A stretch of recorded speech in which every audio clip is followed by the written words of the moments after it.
Maria. Maria. Ang ating pinakamagandang dalaga. Pinakamahal na.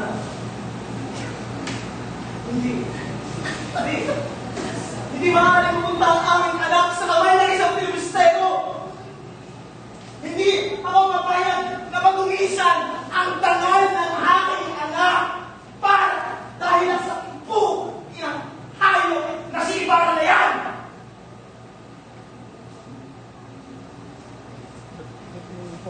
Hindi ako ngayon papayag.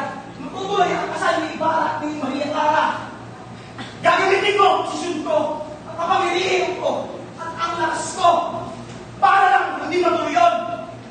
Kung kailangan isang nagrisyo ko ang lahat para sa pagmamahal ko para sa anak ko, para lang hindi madungisan ang pagkakanak ko at ang dahil ng aking pamilya dahil sa mga begging folk ng Ibarra na yan.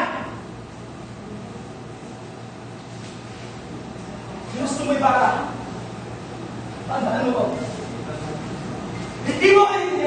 Hindi mo kilala kung sino ang kinakalaban ko.